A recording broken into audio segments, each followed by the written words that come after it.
Welcome to Hope for Med. Hi, everyone. Welcome back to the Hope for Med podcast. I am your host, Dr. JB, and today's featured guest is Dr. Nathan Gartland. He is a licensed and practicing pharmacist, current medical student, published author, and creator of The Physician Pharmacist, an online resource to help pharmacy students and graduates successfully apply to medical school. Welcome to the show. Thanks for having me on the show today, Dr. JB. I'm very excited to share my take on surviving medical school and my background in pharmacy. All right. Well, let us start from the beginning. Can you share with my listener your origin story? Yeah, absolutely. So I started out in pharmacy school. I guess this goes way back because for those of you who don't know, pharmacy school is 2 years of undergrad typically, and then you do 4 years of graduate school level education. And so I started back, I had the typical story of, oh, I'm good at math and science. And so, oh, you should, look into something in the healthcare field. I wasn't that, traditional kid running around, the 4-year-old running around with a white coat, saying like, oh, I'm going to be a doctor someday. That just wasn't really my background. Mhm. I fell in love with the healthcare field as I kind of progressed through my high school education. And I was fascinated by chemistry. So that's kind of the reason why I started focusing more so on pharmacy because of the pharmaceutical background. And so I went to pharmacy school. I did 2 years at Duquesne, which is down in Pittsburgh. And then I went into the pharmacy program, which is, again, like I mentioned, 4 years. The first 3 years are like your traditional, style classes of textbook didactic coursework, introducing all of the pharmacology of medications and what they're used for and how to appropriately manage side effects. And then the final year, which would be my 6th year, is when we focus more on clinical rotations and we actually go out and practice under the supervision of another pharmacist. And so I kind of, as I progressed through school, I started to fall in love even more with patient care and hands-on diagnostic medicine, which is what kind of sparked my interest into going to medical school and exploring that additional realm of healthcare. I had the experience with pharmacy, and it kind of shifted into, oh, I want to be more hands-on. I want to look at these diagnostic labs and figure out, what is exactly going on, and then use my pharmacy background to help optimize that care. And so that's how I kind of transitioned into the medical realm. I went on a medical mission trip down in Haiti, and that solidified my passion to be hands-on and everything. And so I applied to medical school during my final year of pharmacy school. So I hadn't even left the program or anything yet. And I got into medical school, and I actually graduated in 2020 from pharmacy school, and then took all of my boards that summer, 3 licensure boards for pharmacy in New York State. And then I took my last board on the first day of medical school. So it was a pretty busy time. And here I am. I'm a 2nd-year medical student. I'm gearing up for my first national board exam, which will then send me off to clinical rotations for medical school. Wow. And so are you using your pharmacy background while you're in medical school? Yeah, absolutely. Just in obviously I'm actually working as a pharmacist too on the side. So it's definitely a busy time period. I work about 18 hours a week. And I started out during the pandemic. I was doing vaccine support because there was a huge shortage of available pharmacists or other healthcare professionals who could administer the shots to the vast majority of the population. So I came on for that role for a lot of the mainstream grocery chains. And then I transitioned as the pandemic started to wane a little bit. I went over and I've been doing a long-term care facility. I work at a long-term care pharmacy. So we basically verify medications for large nursing homes or other psychiatric wards, patients that are inpatient for long-term care. But yeah, I certainly use quite a bit of pharmacy, obviously in my professional practice, but I also use it every single day in medical school. So a lot of my classmates are a little frustrated that I don't have to study quite as much, but then I just joke to them that I have way more loans. Yeah, I mean, the debt burden is definitely real. So can we explore that a little bit more in terms of debt for pharmacy school and debt for medical school? Yeah, absolutely. So with pharmacy school, it's kind of ironic. My pharmacy loans are a little more expensive actually than my medical school tuition. And I think that just depends on where you end up going with whether it's in-state versus private. I still think it's a little too high, but of course I'm going to think that. But that's one of the big barriers that I have to talk with other pharmacists who are interested in pursuing a career in medicine is to kind of break down their financial situation and make sure, is this an appropriate decision to make?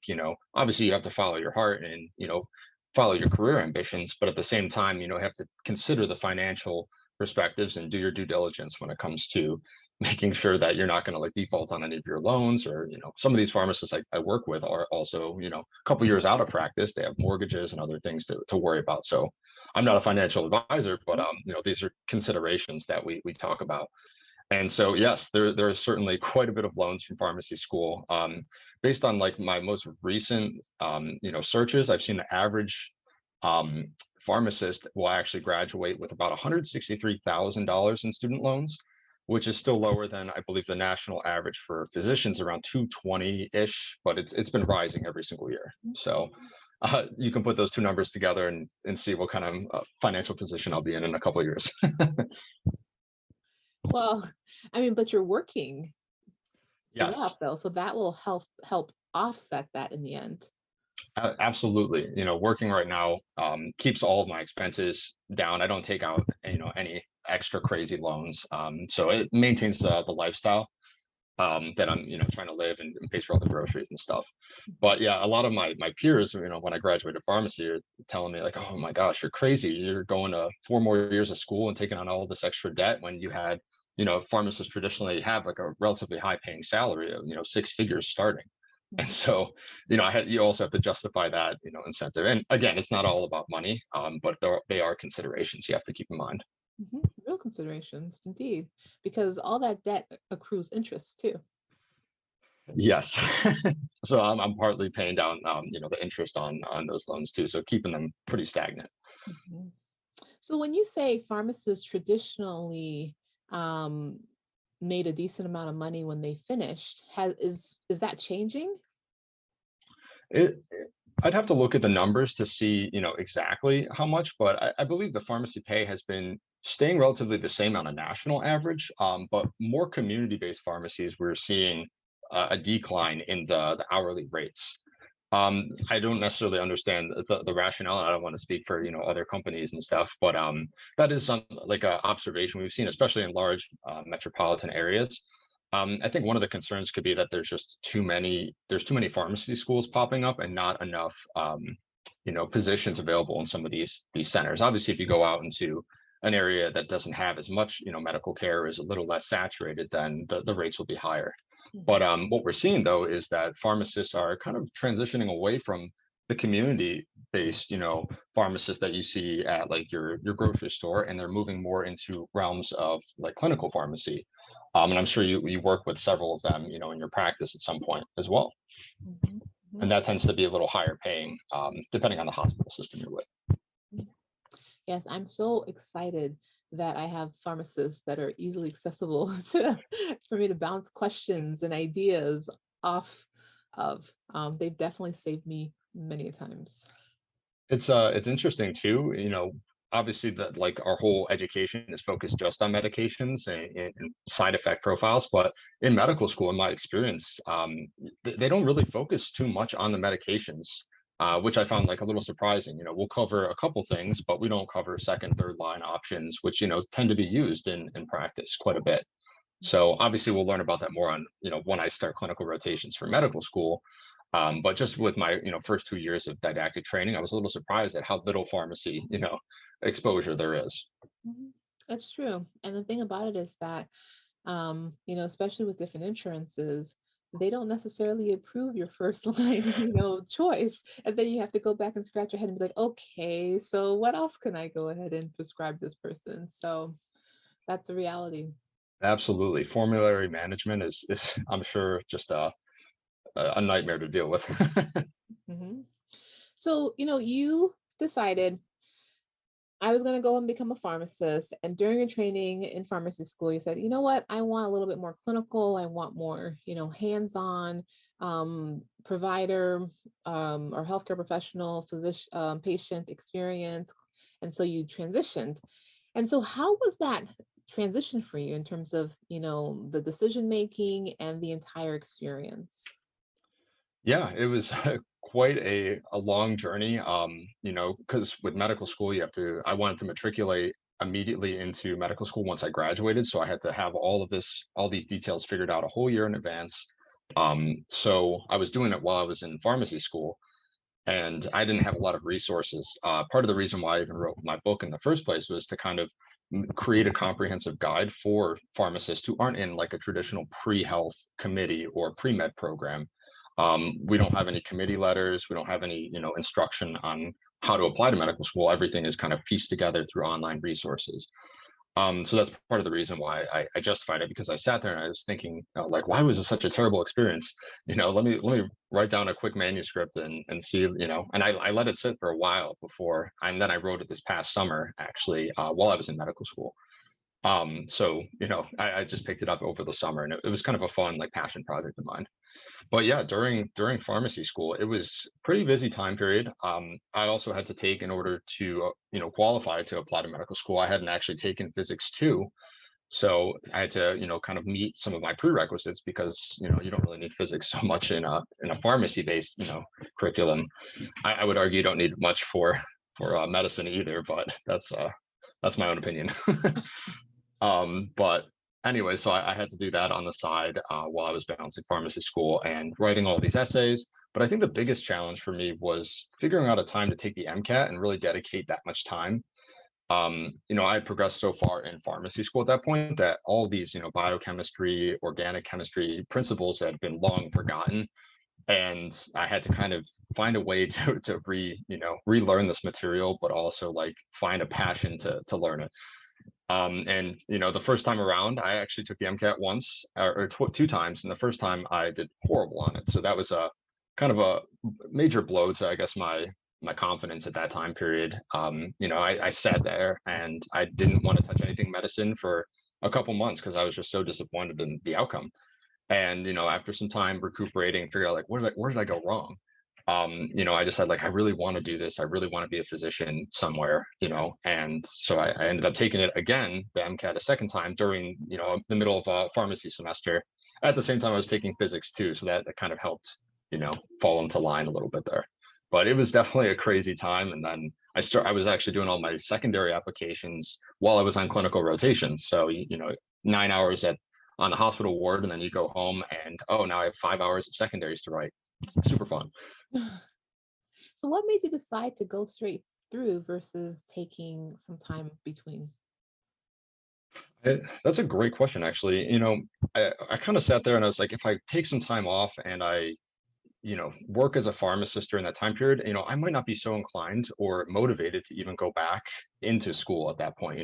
I kind of had that momentum already generated through like a busy semester. I had learned so much clinical information on my rotations that I was hoping that I could just, apply that information without losing some of that, wide variety of, I guess, information that I learned, like hospital-based style material. Because, at that particular time, if I had waited, wasn't applying to pharmacy residency, so I most likely would have had to stick with like a community-based pharmacy practice. So I would have been more in a CVS or your Walgreens or something along those lines.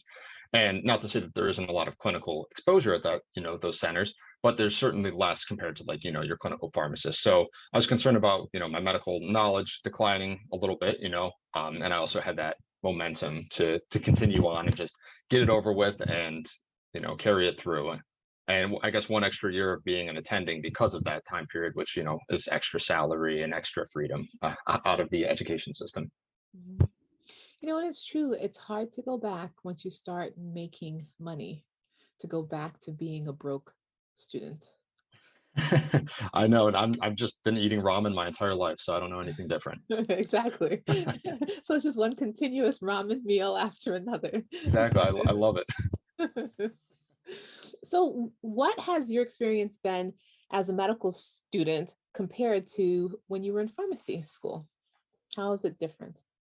Yeah, and that's actually a very common question I get from a lot of pharmacists. I can only comment on the first 2 years of medical school at this point because I haven't, transitioned into the wards yet. But interestingly, I think it's very similar when it comes to like the rigor. and like the expectations of professionalism. You know, a lot of, I guess, because of my pharmacy background, when I started medical school, you know, it was more of the same. I already had the volume of classes that I was expecting to, you know, the volume of content I was expected to know.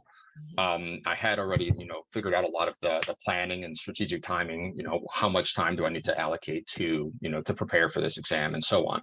So with that regard, I think it's very similar. You know, the medical school, I'd say, is a little bit more volume, but I wouldn't say it was anything too crazy outside of that.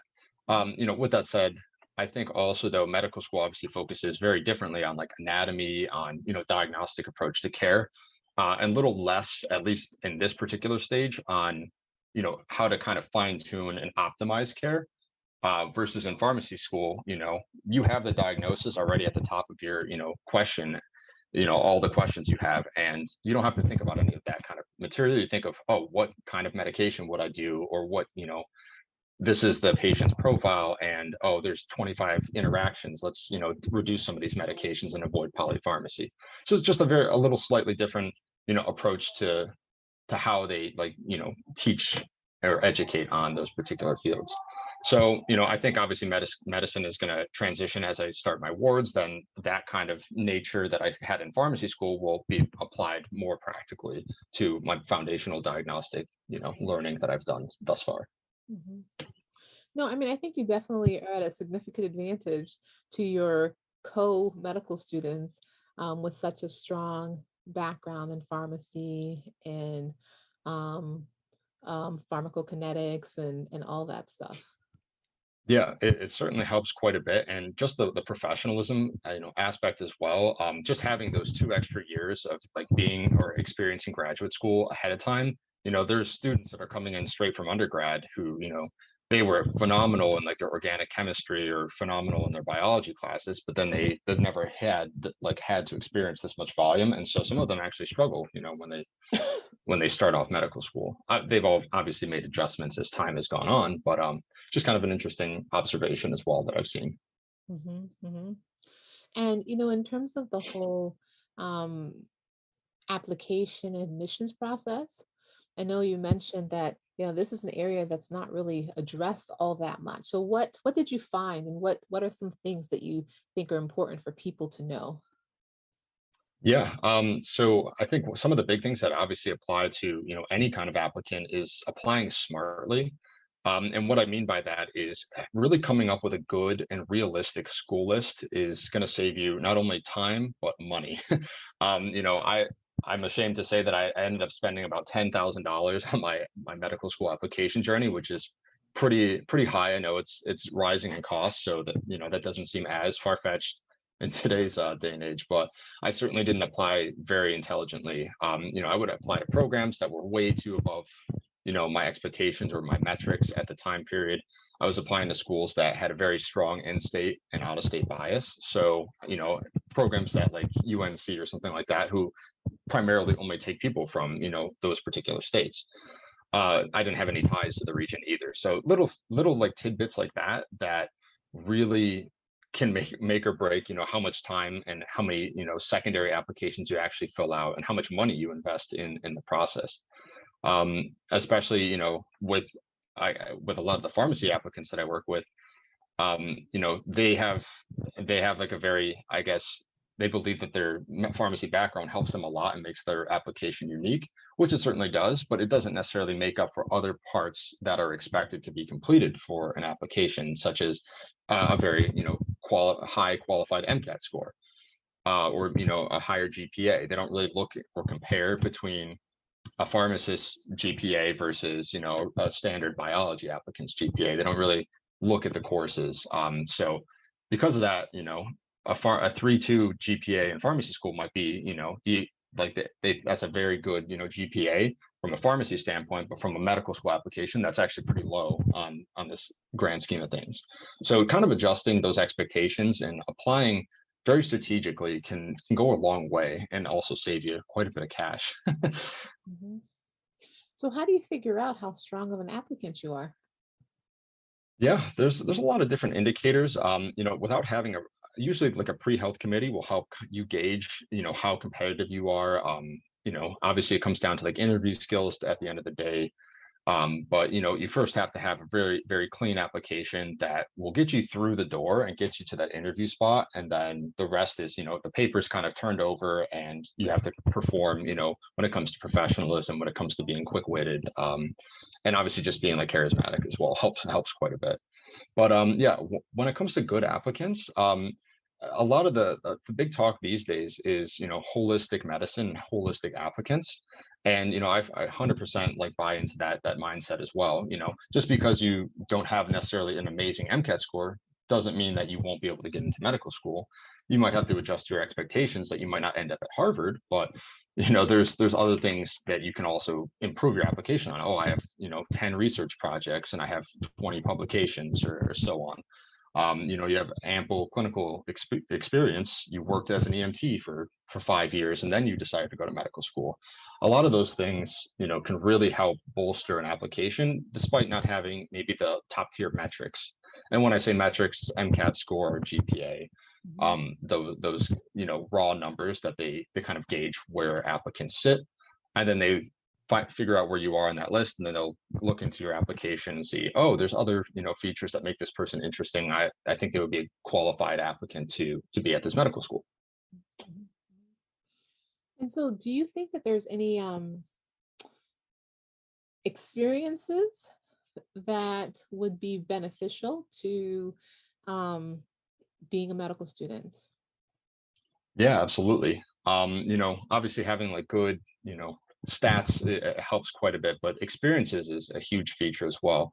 For me, when I went on that medical mission trip to Haiti, that was very influential in my story and my experience, and really changed my perspective on healthcare.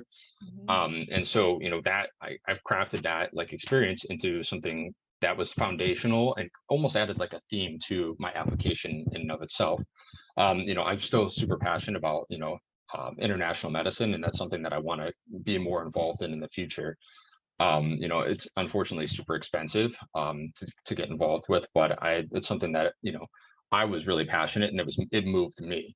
So I think experience is similar to that. Not necessarily if you don't want to travel abroad, but like some kind of volunteering opportunity that really defines like who you are as an individual, and why you want to get involved in medicine. That could be working at an Alzheimer's unit, or volunteering your time elsewhere, or just having some profound research project that you're really dedicated. I want to be a MD, PhD, so something along those lines. Like those kind of experiences that really stand out and off the paper, but they also have to be monumental in the sense that it reflects who you are as an individual. So it's not necessarily one experience, and say like, oh, I did this. It needs to fit more of who you are as a person. Mm-hmm. So you brought up your experience in Haiti a couple of times. So I'm really curious to know what happened when you got there, and what projects you were working on when you decided to go. Yeah, absolutely. So how that actually started was it was actually a pharmacy medical mission trip, and it was the first one that had ever happened at through our pharmacy program at the school. It was the first trip ever. And I had this unique opportunity to get involved in the project, and the goal was actually we went down to a bunch of different clinics down in Cap-Haïtien, Haiti, and we explored and we helped optimize pharmacy. That was the original goal of the mission project, was kind of optimize care, look at medications that they have down there, as well as provide medications. We got donations, and we were able to like bring those down, and they were actually shipped down as well. And then creating systems for them to, from a pharmacy standpoint, would be like inventory, making sure products aren't expired. If they are, like, how do we, dispose of them properly? And there's a huge lack of access to medical care in a lot of, countries outside the US. And so, not to say that the US also struggles with this issue as well, but internationally, it's something I'd never even seen before, like how much they lacked just when it came to like running water is a thing. And so it was a very eye-opening experience for me. We pretty much operated like physicians down there. We actually worked with a physician, and we were going in and triaging patients, obviously under the supervision of the physician down there. But it was just a very, very unique experience, and it really shifted like my whole interest in, this is hands-on medicine, this is patient care, and it really was just a monumental, exposure for me. And I encourage everyone to kind of get these experiences as well. Yeah, so you mentioned Haiti. Of course, I have a soft spot for Haiti because I'm Haitian. I came from Haiti, born there, raised in the States. And it was a visit to Haiti that was also very monumental to me during my medical school training, where I transitioned from the path of internal medicine into emergency medicine because I went to Haiti after the earthquake back in, I think, 2010. Yeah, Um, so Haiti can definitely leave profound impressions on people. I mean, I just think working and interacting with um, people that are in need, really, really can have lasting effects on your life. absolutely. And not as an aside too, I absolutely love the food down there. Oh, So I I always say I'm not biased, but Haitian food is the best food in the entire world. I'd actually I'd agree with that. All right. So given your experiences and going through pharmacy school, now going in to medical school, doing it all straight, not taking a break, have you ever experienced any symptoms of burnout? Right about now. As we gear up for our, step one boards, we're getting towards the end of our semester. I wrote a book, and I run a side company as well. So we're pretty busy with that, fielding questions from other pharmacists. I'm working on also filming, other podcasts as well. So I'm reaching a point right now where it's very, very busy. And, I'm starting to see the limits of how much, I can really dedicate to these different, parts of, my daily life. And I think an interesting thing too is like I'm really, like I said, I'm testing those limits. And observation I'm starting to see is that the quality of which I wish, I was putting into these different, ventures is kind of declining because I can't focus my efforts entirely or 100% on those. And so I've kind of had to sit back and think about it. It's like, wow, I really need to start studying for step, but I love doing this or I love doing that. Like, how can I, you know, I guess make sure that I stay focused on my tasks at hand, but also like not getting too burnt out, like switching from one thing to the next, to the next, to the next. So kind of having that introspection, I think, is important. And I'm starting to take less and less on because I'm noticing, like I said, that decline in the quality of how I wish I was doing things. And so also I'm starting to exercise a lot more now too, and that has been super important, just to kind of clear your head and find like that solace away from all the schoolwork, all this work in the pharmacy, all this extra business sided material. So I definitely have experienced something a little bit of burnout now. I hadn't really experienced it before, which is interesting. With how busy I've been, I think I'm just like reaching at one of those points where I'm pushing the limits a little bit too much, and I need to take a minute, sit back, and focus on like passing the step exam. I mean, step one is a huge undertaking, and trying to do anything besides study for step one is a lot. Yeah, I would wholesomely agree with that. But And what's that? no, go ahead. I was just gonna say, it certainly is a big undertaking, but having someone and the rest of my classmates to study with is just super important as well because we're all kind of going through the same experience. So kind of having those like, mental checks with your classmates saying like, oh yeah, this does really, suck and this takes a lot of time out of my day. But other people are experiencing as well, and we're gonna get through it together. I think is also just super important. Mhm. There is a time and a season for everything. And with step one, there's a finite date of which you're going to be taking that test. So if you had to lighten your load a little bit, it's not like you're lightening it for forever. You're lightening it until you get to that date. And then Exactly. start refocusing your efforts in other areas. Exactly. And that's kind of the realization I'm coming to as well as while that state is, approaching pretty quickly, I gotta limit, some of these other involvements to make sure that I'm doing, 100% on the particular things that I have to get done. Mhm. but I heard that step one has transitioned to pass fail. It has, which is a pretty interesting, time to be in medical school at this point because, for our listeners, step one was pretty much foundational when it came to how, I guess, an objective measure of how you would get a particular residency. The higher your score, then that correlated with how likely you were to get, especially competitive residencies. And so now that this, monumentous exam has shifted into a pass-fail status, we're kind of unsure of, how are they going to objectively measure these students, like myself, for these other competitive specialties. They've removed one of the, major qualifications. It'd be like them removing the MCAT or something along those lines for getting into medical school. So it's a very interesting time. There's a lot of speculation, especially from, residency coordinators. What are we going to look for then in applicants if we're not looking at their step one score? And the banter has been that maybe we'll shift the focus more on, research, on, personal grades, as well as a step two exam. So a lot of speculation here. Those are, what I've heard down the grapevine, but we're still kind of unsure because we are the first class to actually do it. So we're the guinea pig class. So it'll be super fun to get through this. It certainly made my life a little bit easier that it is pass fail. So the stress has been offloaded a little bit, which is nice. Mm-hmm.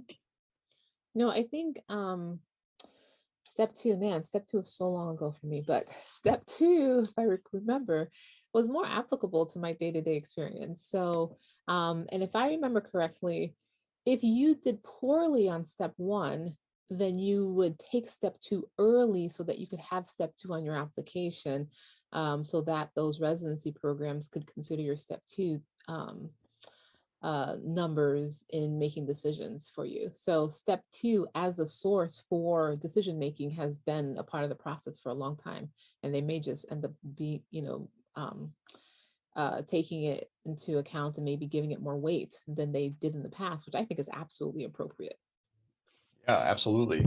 Especially after we spend a year on clinical rotations, the material that's actually tested on, like you mentioned, is much more applicable to actual medicine versus step one materials, more textbook based. A lot of little nitty gritty details on topics that aren't necessarily applicable to daily medicine.